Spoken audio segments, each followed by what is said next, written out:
You ever see someone walk into a courtroom and think you know exactly how it's going to get in 5 minutes your jaw's on the floor? That was me the morning Sophie Anderson stood before Judge Frank Caprio with 6 parking tickets in 7 days. 6. The bailiff whispered she was blind, and I thought, wait, what? How does a blind woman even get 6 parking tickets? You could practically feel the confusion ripple through the room like static. Sophie didn't shuffle in or act helpless. She walked straight down the aisle with this golden retriever, Max, guiding her like a pro. She had her white cane in one hand, calm confidence in every step, and this quiet strength that just filled the space. Frank greeted her kindly, told her Max was welcome in the courtroom, but even he looked thrown when he saw that stack of tickets. "Miss Anderson," he said, "these were all for parking illegally in handicapped spaces." "Yes, Your Honor," she answered evenly. "All 6. Frank frowned. "Are you blind?" "Yes, sir." "Since birth?" "Completely." You could almost see his brain short-circuiting. "Then how in the world are you getting parking tickets?" And that's when Sophie dropped the first bomb. "I don't drive, Your Honor.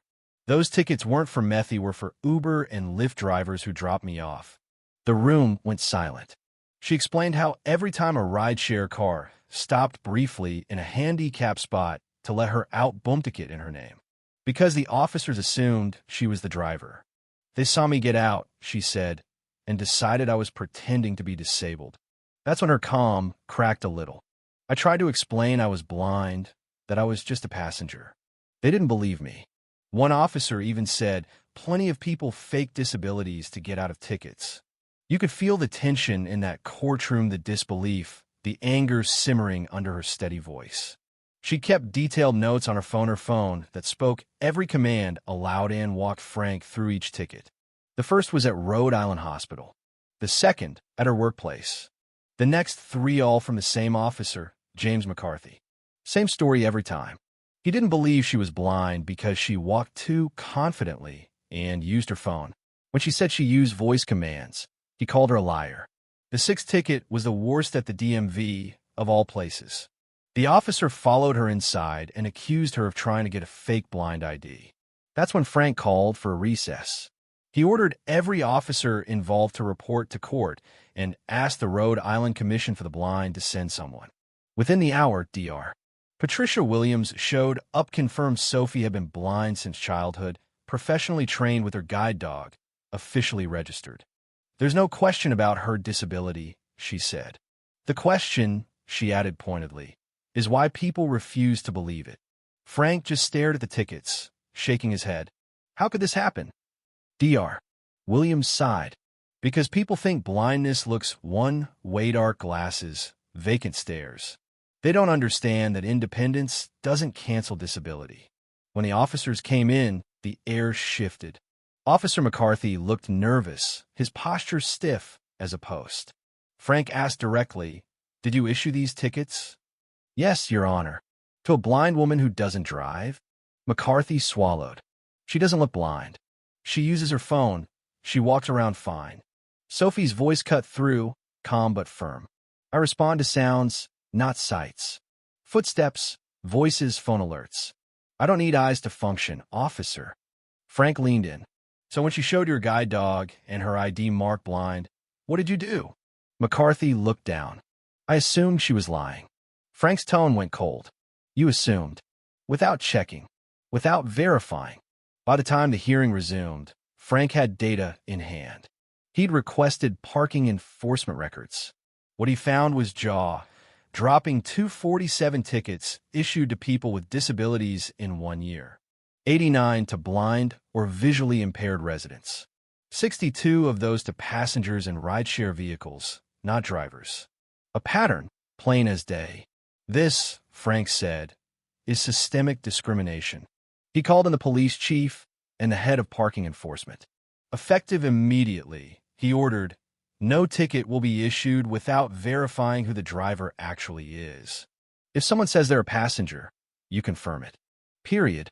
Then, during a break, something extraordinary happened. Frank asked about Max the dog. Sophie's face softened. Max was trained for 2 years with guide dogs for the blind. But he has special training most don't know about. She gave a quiet command, Max, find the door. Without hesitation, Max led her perfectly through the crowded courtroom, weaving around chairs, people, the bailiff's desk smooth as water. The place broke into applause. Frank chuckled. He's remarkable. He's my eyes, Sophie said, smiling. People think I move confidently because I can see. No, Max just never lets me walk into walls. Then she pulled out her phone. This is what made Officer McCarthy so sure I was faking. She tapped the screen, and the phone began reading every icon and message aloud. It's called voiceover, she explained. Blind people have used smartphones for years. I use voice commands, a smartwatch that vibrates, even AI apps that identify colors and money. So when I seem too functional, it's not because I can see, it's because I adapt. When the hearing resumed, Frank delivered his ruling like a hammer strike. All 6 tickets are dismissed, and this court issues a formal apology to Miss Anderson for the discrimination she endured. Then he turned to McCarthy. Officer, you will complete 40 hours of disability awareness training and issue a written apology. McCarthy nodded, eyes damp. I'm sorry, he said. I was ignorant. I'll do better. Sophie nodded back. I accept your apology. Just remember, disability doesn't always look like what you expect. The case didn't just end there, it ignited a movement. Frank's ruling forced sweeping policy changes, a verification protocol before issuing tickets, disability training for every enforcement officer, and a special appeals process for disability-related citations. Within 6 months, wrongful tickets dropped by 94%.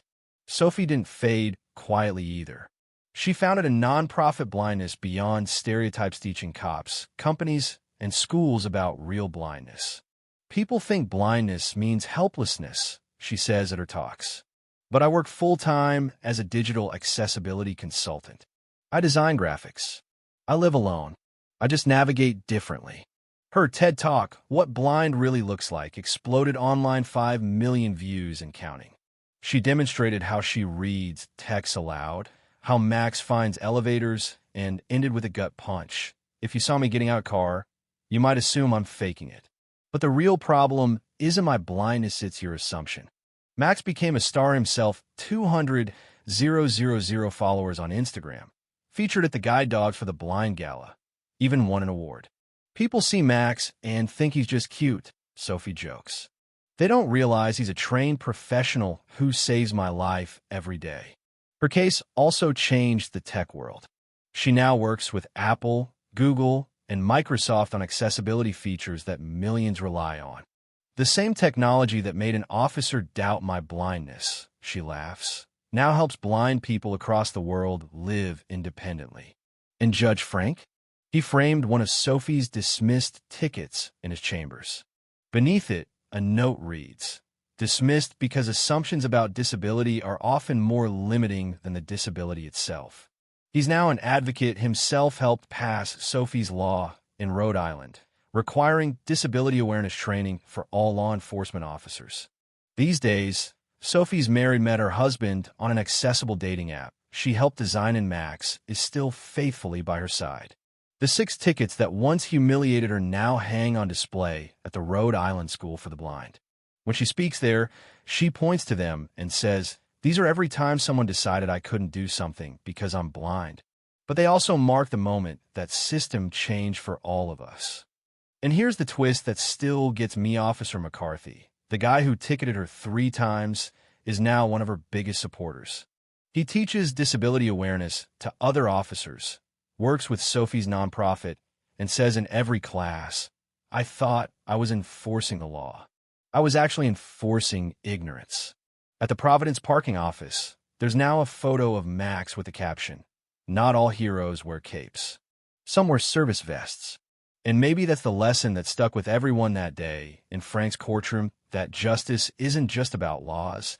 It's about unlearning assumptions, about seeing people for who they are, not what we think they should look like. So here's the question I'll leave you with: when you see someone who doesn't fit your picture of disabled, do you pause to question them? Or yourself? Because sometimes the real blindness isn't in the eyes, it's in the mind. What do you think? Was Sophie too forgiving, or Was this the kind of justice that actually opens eyes? Drop your thoughts below. I'd love to know where you stand.